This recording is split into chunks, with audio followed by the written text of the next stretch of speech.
Comme à tous les jeudis, vous êtes en compagnie d'Alex Coder et Véronique Chevrier. Salut Véro, comment ça va? Salut, ça va super bien, merci. Je voulais dire, Alex, que j'ai fouillé dans mes courriels indésirables et à mon grand désarroi, je suis pas millionnaire. Oh non! Ah, Mais non. Et là, pour ceux qui comprennent pas, ben, je vous invite à aller écouter notre épisode 9. D'ailleurs, les 5 premiers épisodes sont également disponibles par segment pour écouter ou même réécouter les chroniques, controverses, débats et autres beaux contenus dont vous ne pouvez plus vous passer. et oui, tu dis les 5 premiers, puis on est rendu à la 10e, mais où sont les 5 autres? Il faut dire que depuis le retour des fêtes, on est à distance, toi et moi. Donc, j'ai pas pu te donner les fichiers audio pour qu'on les mette sur YouTube, mais... Ouais, c'est ma job. non, mais pour Ça vrai. s'en vient, ça s'en vient. Oui, ça va s'en venir plus vite que d'habitude, et n'oubliez pas, aujourd'hui, c'est la 10e, et j'aimerais le souligner. C'est la 10e émission des Accros du micro. Qui l'aurait cru lorsqu'on s'est lancé dans l'inconnu, hein, c'est littéralement de l'inconnu, on Ben s'est oui, dit, bah, est-ce que ça va pogner, comme diraient certaines personnes, ou est-ce comme que ça va certains être, pêcheurs. ou est-ce que ça va être un flop? Eh ben, à ce moment, vous répondez quand même bien. On est très content de cela. Et est-ce que tu as déjà écouté le film Frozen ou La Reine des Neiges en français?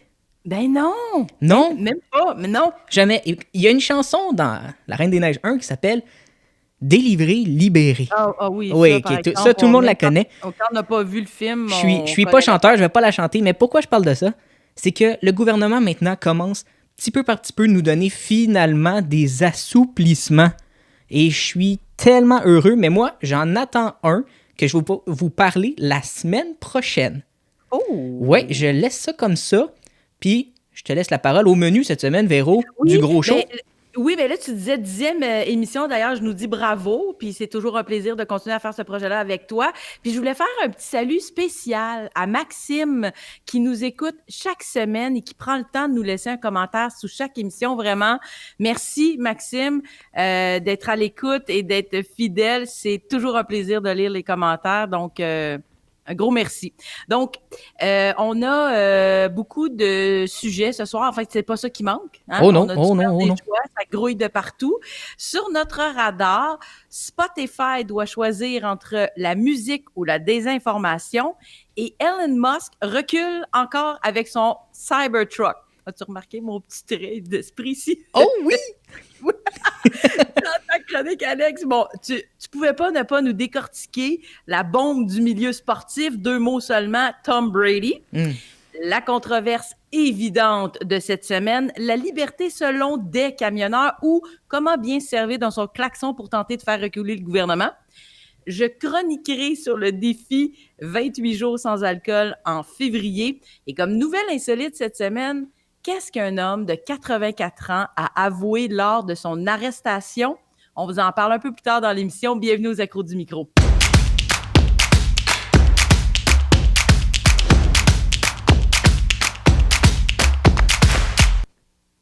Spotify, service suédois d'écoute de musique en continu, est sur la sellette depuis la semaine dernière et devra faire des choix. Pourquoi? Ben, tout a commencé avec le chanteur Neil Young qui a décidé de retirer l'entièreté de sa musique de la plateforme parce qu'il n'endosse pas du tout la désinformation à propos de la COVID-19 qui est diffusée. Le musicien canadien ne veut pas que ses chansons soient sur le même site que la balado de Joe Rogan. Et là, il a même lancé l'ultimatum à Spotify. C'est Rogan ou Young, pas les deux. Mais là, la question qu'on se pose, c'est qui Joe Rogan? Ben, c'est Oui, c'est l'animateur. qui Joe Rogan? Ben voilà, moi non plus, je ne savais pas c'était qui. C'est l'animateur de The Joe Rogan Experience. C'est un des podcasts les plus populaires sur Spotify. Il y a des opinions très tranchées sur la pandémie, les mesures prises par les gouvernements, les vaccins. Ils ne gênent vraiment pas pour susciter la controverse. D'ailleurs, Spotify aurait payé 100 millions pour avoir l'exclusivité du contenu de Joe Rogan. Donc, est-ce que Spotify va annuler Rogan? Rien n'est moins certain. Et là, Neil Young a déclaré, je le cite, « Spotify est devenu le foyer de la désinformation de la COVID qui est potentiellement mortelle. Les mensonges sont vendus pour de l'argent. » Et là, il encourage d'autres musiciens à faire de même. Ça a commencé à porter fruit. Johnny Mitchell a suivi le pas. Et plus près de chez nous, on apprenait mardi de cette semaine que Gilles Vigneault retire également ses chansons de Spotify. Oh, gros Et là, impact. oui, mais non, mais attends, je savais pas qu'il était sur Spotify, Gilles Moi non Vigneault, plus. mais quand même. Non, mais c'est un homme de conviction, puis c'est ça qui est beau, là. Mais là, ça va loin, là. Parce que là, même le directeur de l'OMS, l'Organisation mondiale de la santé, Tedros Adhanom Ghebreyesus, lui aussi, dis-je, appuie la démarche du chanteur, pas Gilles Vigneault, là, Neil Young, parce que je sais pas s'il connaît Gilles Vigneault, là, lui, là. Mais il y a comme une grosse pression quand même sur Spotify en ce moment, une pression morale principalement. Fait que là, la plateforme, elle n'aura pas le choix de se positionner sur ce qu'elle souhaite envoyer comme message. Et ça ne s'arrêtera pas là, parce que là, il y a beaucoup d'auditeurs qui décident maintenant de boycotter la plateforme. Puis là, cette semaine, après tous ces mouvements-là, Spotify a annoncé qu'elle introduirait des nouvelles mesures, comme des liens dans toutes les balados qui traitent de la COVID-19 pour rediriger les auditeurs vers des sources crédibles et scientifiques. Est-ce que ça va être suffisant?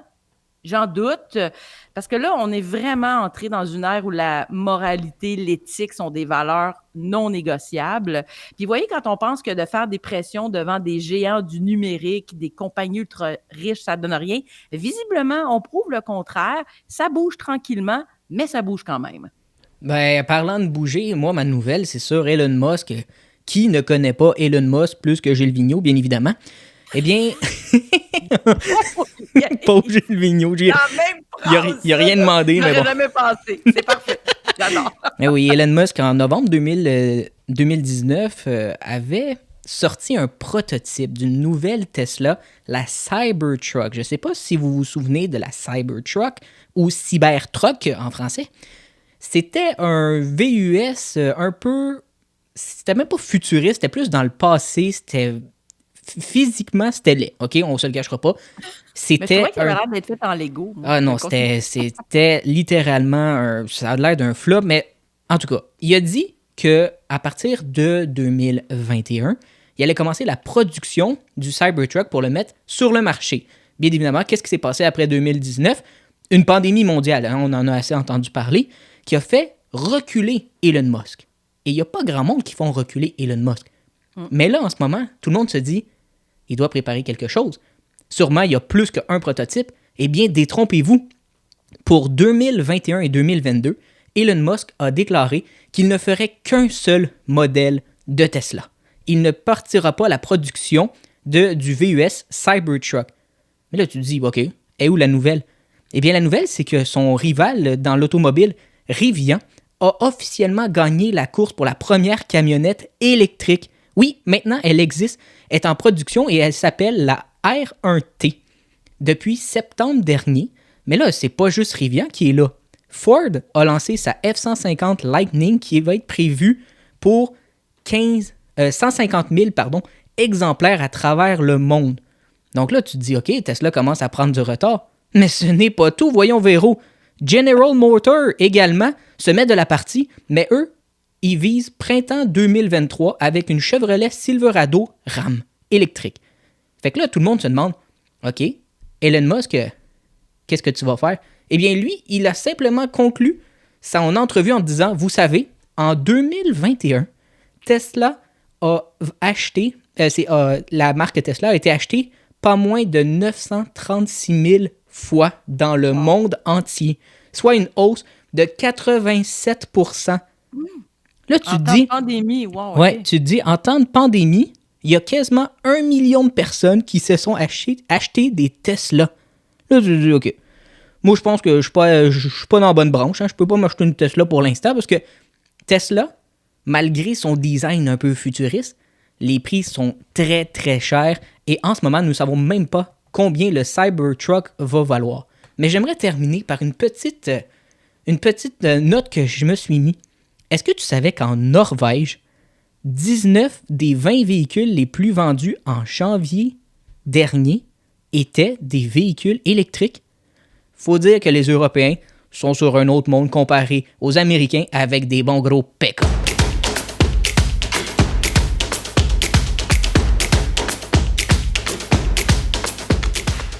On touche ici à une combinaison de plusieurs de tes passions, connaissances, ferveurs et spécialités. Alex, grosse nouvelle sensationnelle dans la NFL. C'est pour que ça rime, là. Ah oui, mais une véritable bombe médiatique dans la NFL. Je vais résumer un peu les événements pour ceux qui l'ignorent. Dimanche matin, juste avant les matchs du week-end qui ont été gagnés par les Bengals contre les Chiefs et les Rams contre les 49ers qui s'en vont au Super Bowl le 13 février prochain, deux journalistes de ESPN sortent sur Twitter que Tom Brady prend sa retraite après 22 saisons. Juste comme ça. Ils sortent ça. 22 saisons, merci, bonsoir, un petit tweet et c'est réglé. Là, tout le monde est comme, ah quoi? Tom Brady a pris sa retraite? Qu'est-ce qui se passe? Fait que là, les éloges, les joueurs, félicitations, t'es le meilleur des meilleurs. Mais là, les heures passent, les matchs se jouent. En soirée, Brady Senior, Tom Brady Senior, le père de Tom Brady, sort et dit « Mon fils n'a jamais pris sa décision. » Oh, OK. Après ça, l'agent de Tom Brady sort aussi en soirée disant « Mon client n'a toujours pas pris de décision officielle. » Fait que là, les deux journalistes, ça se fait niaiser pas mal sur Twitter. Mais là, mercredi matin, qu'est-ce qu'on apprend? Tom Brady annonce officiellement sa retraite de la NFL après 22 saisons. Il fait un texte sur son compte Instagram qui a été partagé, ma foi, des milliers de fois par plusieurs joueurs et anciens joueurs et entraîneurs, où il remercie les Buccaneers de Tampa Bay pour les 2 belles années qui viennent de passer, plus leur Super Bowl. Il remercie le coach, le président de l'équipe, les partisans de Tampa Bay, la ville de Tampa Bay, son entraîneur personnel, son agent, sa femme, sa famille, ses amis, mais rien sur les Patriots de la Nouvelle-Angleterre. Aucun mot. 20 ans. Okay. 20 ans en Nouvelle-Angleterre, aucun mot sur Robert Kraft, le propriétaire, Bill Belichick, le coach, les partisans. Donc là, tout le monde a fait comme... À Boston, là, c'était comme, OK, ils viennent nous trahir, là. Littéralement, il nous a trahis. Robert Kraft, le propriétaire des Patriots, a écrit un mot, ma foi, émouvant sur Tom Brady, le remerciant de tout ce qu'il a fait pour la Nouvelle-Angleterre. Il l'a retweeté disant « Merci aux partisans des Patriots et à la ville de Boston. » Fin. Il n'a rien dit sur Robert Kraft et Bill Belichick où il a passé 20 ans. Pour Robert Kraft, Tom Brady, c'était son enfant. Ça fait 20 ans que tu es là. Tu as été repêché 199e en 6e ronde en 2000. On t'a donné les rênes de l'équipe en 2001 lorsqu'on avait un bon corps arrière, mais que malheureusement, il s'est blessé durant un match contre les Jets. Et depuis ce temps-là, comme on dit, the rest is history. Il a joué 20 ans pour les Patriots et il ne les a même pas remerciés. C'est là l'indignation. Mais où est-ce que je me dis... Là, je me dis, OK, c'est beau, regarde, il les a pas remerciés. Mais Tom Brady peut quitter la tête haute.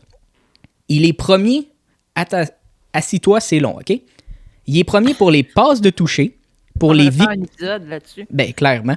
Les passes de toucher, les passes complétées, pour les verges, pour les victoires en saison régulière, pour les victoires en séries éliminatoires.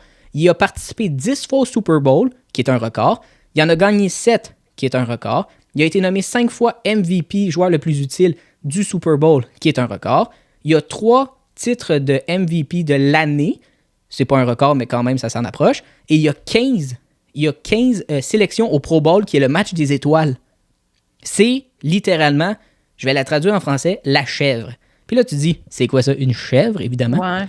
Chèvre. Ben, c'est quoi? Mais là, dans le contexte, dans le contexte, c'est GOAT.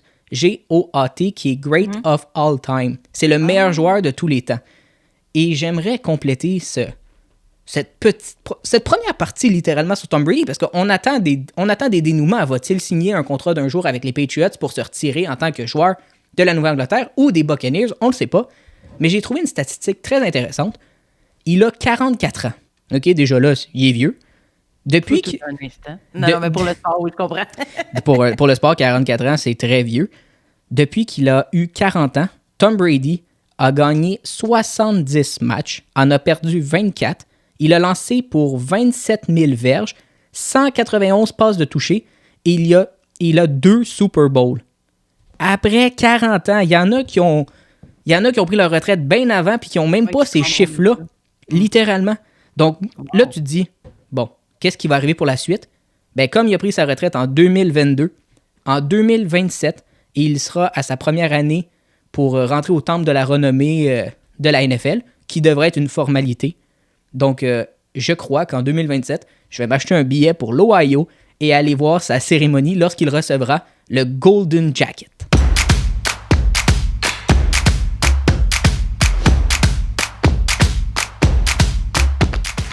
On dit toujours que la liberté des uns s'arrête là où commence celle des autres.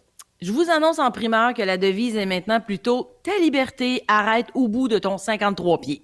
Tel le klaxon agressant d'un 10 roues, la controverse de cette semaine s'est imposée sans crier gare. Le convoi des camionneurs de la soi-disant liberté et un paquet de monde pas clair qui s'est greffé à eux. Oui, je prends clairement position sans gêne en disant soi-disant liberté parce que le mouvement de contestation actuel n'a absolument rien à voir avec la liberté. Petit rappel, là, mais je pense que tout le monde le sait, des camions et autres insurgés bloquent le centre-ville d'Ottawa depuis vendredi dernier pour protester contre les mesures sanitaires, contre les vaccins, contre le passeport vaccinal, finalement contre la pandémie. Et là, ça déborde. Ça déborde, le mot est faible. Théoriquement, moi, je vais commencer par te dire, le père de ma copine est camionneur. OK? Lui, il fait du camion interprovincial. Là. Il est dans la ville, puis le plus loin qu'il va, des fois, c'est pas loin d'Ottawa. Il m'a dit, j'y ai posé la question quand j'ai fait mes recherches sur ce fameux convoi, je lui ai dit, c'est quoi le but? C'est quoi leur but à eux? Qu'est-ce qu'ils revendiquent? Parce que là, on a qu'est-ce que certaines personnes disent sur les médias sociaux, certaines personnes disent à la télévision, et leur version à eux. Eh bien, à la base, mesdames et messieurs, tenez-vous bien, le convoi de la fameuse liberté, c'était contre le pass sanitaire. Pourquoi? Les personnes qui s'en vont aux États-Unis, pas qui font de la ville, aux États-Unis, lorsqu'ils rentrent aux États-Unis, ils donnent que leurs passeports normaux.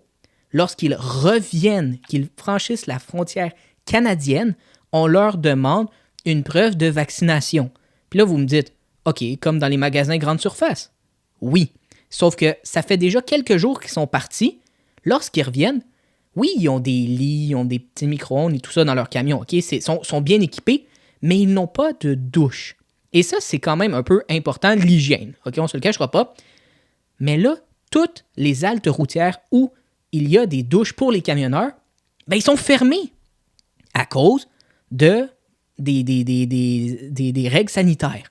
Fait qu'eux, ils sont en beau fusil parce qu'ils partent aller chercher une commande dans l'est des États-Unis. Lorsqu'ils reviennent, ben, là, tu peux pas arrêter à les manger parce que les restaurants étaient fermés. Avant, donc moi je parle avant parce que là, en ce moment, ils sont ouverts. Là.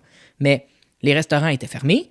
Où est-ce que tu te laves était fermé. Puis beaucoup de haltes routières étaient aussi fermées. Oui, puis là, c'est qu'il y avait l'obligation de faire un genre d'autoconfinement de 14 jours. Là. Oui, Puis c'est ça aussi mais qui. ils sont tout seuls dans leur camion. Fait que là, eux, qu'est-ce qu'ils revendiquaient? Puis ça, par exemple, moi, je suis pas d'accord. Ils revendiquaient un passe-droit. Mais si tu donnes un passe-droit à des camionneurs, oui, qui nous apportent la nourriture et les articles dans nos magasins, ben, les personnes de la santé vont sûrement vouloir ça. Des personnes en éducation vont sûrement vouloir des exemptions. Fait que là, tu te dis, si tu donnes à lui, pourquoi pas lui, pourquoi pas lui? Puis là, ça commencerait à une montagne. Là, ça, je comprends. Mais Oui, mais là, il faut dire aussi que l'Alliance canadienne du camionnage a estimé que c'est environ seulement. Les proportions de non-vaccinés chez les sont camionneurs, minimes. Minimes. c'est à peu près la même affaire que dans la population, c'est autour de 10, gros max 15%. Ouais. Fait que moi, ce que j'ai lu, là, c'est que au Canada au complet, ça représente environ 16 000 personnes là, qui ne seraient pas adéquatement Wow. vaccinées contre la COVID-19. Mhm. Puis l'Alliance du camionnage dénoncent d'ailleurs fermement ces manifestations-là. En fait, disent que s'il y en a, ben, elles doivent être faites de façon pacifique, puis elles Oui. demandent aux camionneurs d'aller se faire vacciner. Mais si on revient un peu, je pense, c'est que là, c'est comme on dit, c'est une minorité, ces gens-là, mais là, je Oui. pense que ça a pris tellement d'ampleur parce qu'il y a un paquet de monde là, qui ont profité de ce convoi-là ou de ces convois-là pour venir manifester. Ben là, Et là, on a vu des affaires horribles. Là. horrible, le mot est faible, mais oui, comme j'expliquais, à la base, le convoi de la liberté, le convoi des camionneurs était pour manifester devant le Parlement pour dire enlever le pass vaccinal et enlever les restrictions sanitaires lorsqu'on revient des États-Unis pour que nos camions y passent. Là, comme tu as dit, le monde se sont greffés à ça et c'est devenu le convoi de la liberté anti-pandémie. Littéralement, on ne se le cachera pas, c'est de l'anti-pandémisme. C'est pas un mot qui existe, mais je viens de l'inventer. Eh bien, qu'est-ce qu'on a vu? Puis ça, c'est là que j'aimerais t'amener sur ce sujet-là, parce que c'est très, très, très même... C'est quasiment épeurant, en 2022, voir quelqu'un avec un drapeau, parce que je mâche mes mots, là, parce que j'allais dire un imbécile, fait que je vais le dire pareil, parce que je viens de le faire. C'est dit. Un imbécile avec un drapeau néo-nazi, OK? Le drapeau du Troisième Reich, t'as pensé à quoi, gros? T'es épais ou t'es épais, là? Tu vas pas dans une manifestation avec un putain de drapeau nazi, là. Excuse-moi, là. Oui. Il y a des limites, là.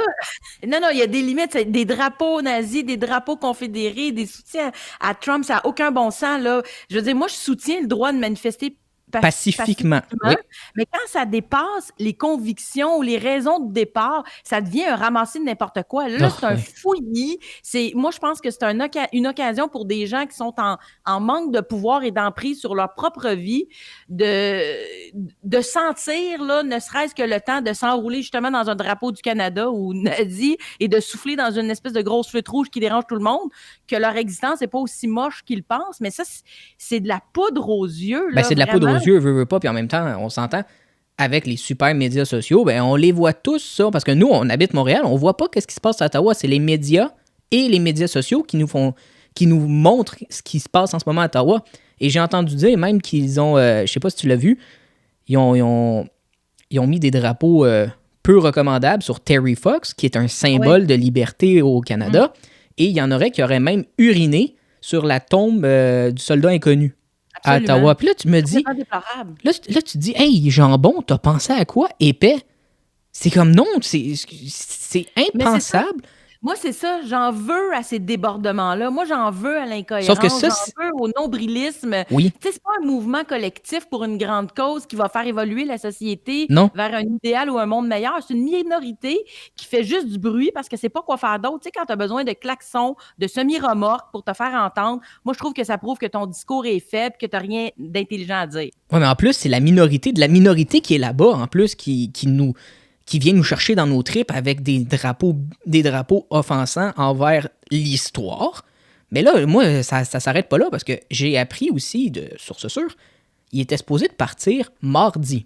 Parce que, veut pas, là, le monde, il y en a qui sont partis de l'Alberta, de l'Ontario, tout ça, pour aller devant le premier ministre du Canada, à Ottawa.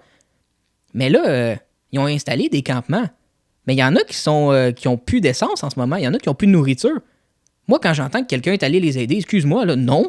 Laisse-les, man, comme ça, ils vont partir plus vite. T'appelles le towing. Regarde, sors-moi ça de là, ton 53 pieds, là. Champion, il y a du monde qui habite à Ottawa. Il y a du monde qui, en ce moment, peuvent pas aller... Là. Ben, le monde ne peut pas aller. Il était supposé d'ouvrir lundi les commerces avec les passes sanitaires, comme au Québec, dans le fond. Il était supposé d'ouvrir les restaurants. Le monde ne peut même plus sortir, puis il y a eu beaucoup d'intimidation. Tu l'as dit, le mot juste est manifester, oui, mais pacifiquement. Puis là, on apprend que certains bons jambons de ce monde, parce que j'aime bien les appeler les jambons, c'est très poli et c'est très drôle, une belle image mentale, ben les jambons, là, ils se dirigent vers Québec. Oui, là, c'est ce qu'on annonce pour le week-end prochain. Fait que là, la ville est vraiment en alerte, là, parce que ces zigotos-là, comme tu as dit, ils ont annoncé... J'aime bien le mot jambon. Jambon, ben parfait. Des jambons qui se dirigent vers la ville de Québec. En plus, c'est le début du festival, du carnaval de Québec. Ben, donc, c'est ça le pire. Fait qu'il va y avoir des familles, des enfants qui vont vouloir aller dehors, profiter des installations. Puis là, ils vont voir quoi? Un gros 53 pieds, un trucker semi-propre avec un drapeau à l'envers. Puis ils vont demander à papa. Ils vont demander à leurs parents, papa, pourquoi le drapeau il est comme ça? Ça veut dire quoi? fuck Trudeau. Tu sais, écoute, c'est les jeunes, là, il y en a beaucoup qui utilisent les jeunes aussi comme oh, faut redonner la vie avant pour les jeunes. Puis j'ai vu des images sur des médias X, là, Radio-Canada et TVA pour ne nommer que ceux-là. Puis là, ils interviewent les personnes qui sont là parce que c'est ton emploi. Il faut que tu interviewes le monde, prennes le pouls de la manifestation. Puis là, t'as des personnes avec leurs petits-enfants. Ouais, moi, je fais ça pour mes enfants. Faut qu'il y ait une belle santé. Puis là, l'enfant est comme moi, je suis mes parents.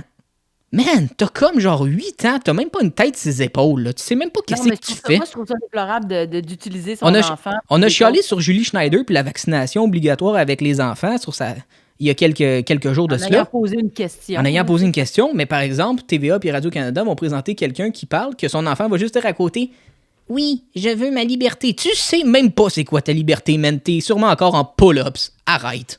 Littéralement, là, ferme-la.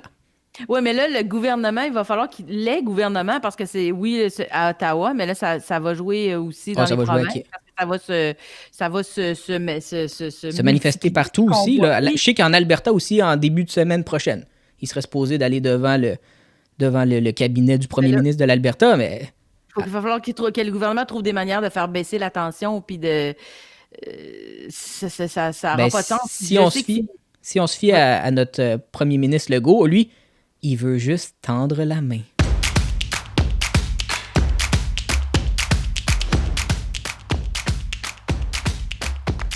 Février n'est pas seulement le mois le plus court de l'année, non, détrompez-vous, c'est aussi un mois où il faudra faire certains sacrifices.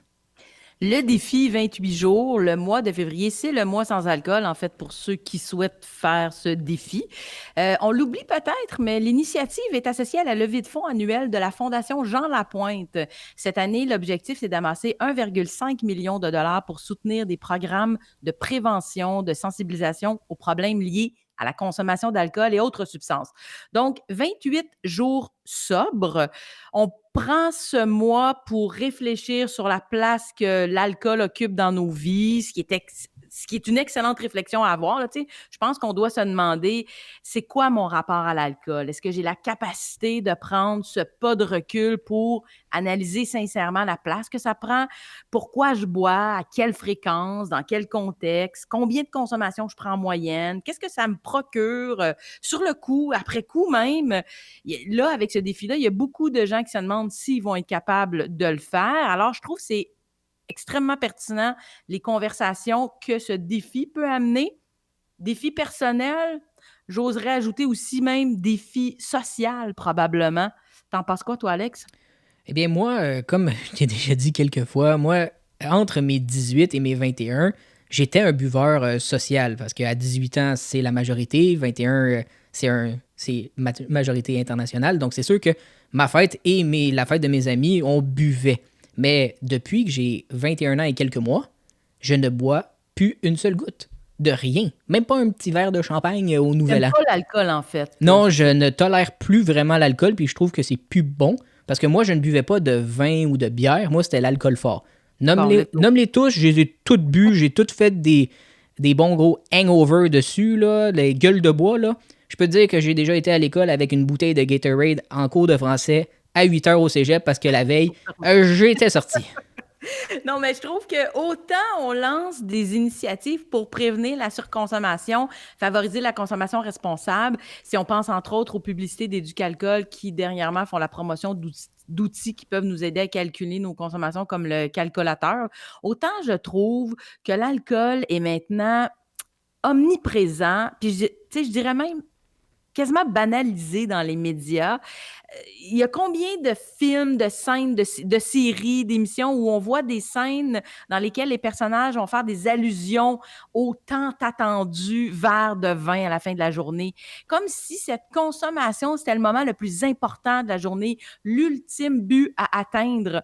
On associe maintenant beaucoup le verre de vin, la bière ou n'importe quelle autre consommation à la détente, à la décompression après une journée éprouvante, comme si c'était une récompense. Et c'est là que je trouve que ça devient un petit peu dangereux à mon sens. Donc, oui, c'est très nécessaire ce mois sans alcool, toutes ces réflexions, mais en même temps, j'ai une espèce de petit malaise par rapport à ça parce que je trouve qu'il y a un aspect un peu plaqué, en ce sens où j'ai l'impression qu'il y a beaucoup de personnes qui le font pour se donner une bonne conscience, peut-être même se faire croire que tout est sous contrôle, parce que c'est le mois sans alcool, on le fait, mais le reste de l'année, on n'y pense plus vraiment, on réfléchit pas trop à sa consommation. Combien de fois, par exemple, entendons-nous maintenant des gens dire « Ah, moi, de toute façon, je bois pas la semaine. » Ouais, mais si tu te packs la fraise après tous les vendredis puis les samedis, ça annule ta semaine.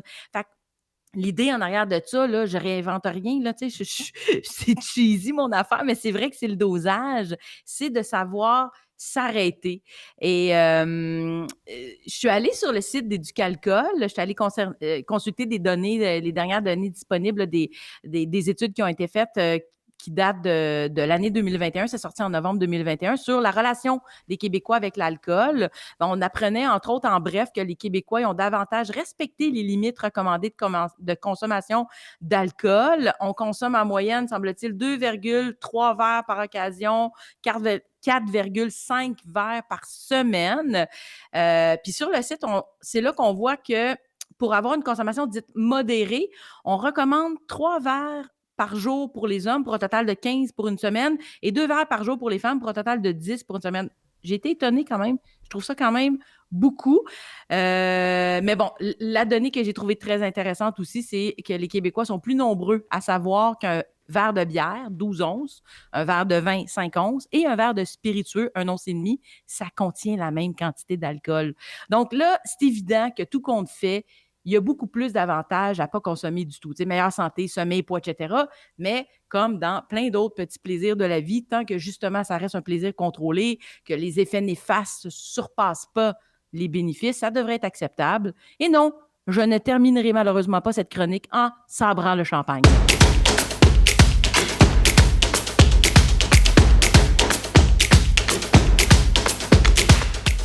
Depuis quelques semaines, on a instauré une petite tradition de terminer l'émission avec la nouvelle insolite de la semaine.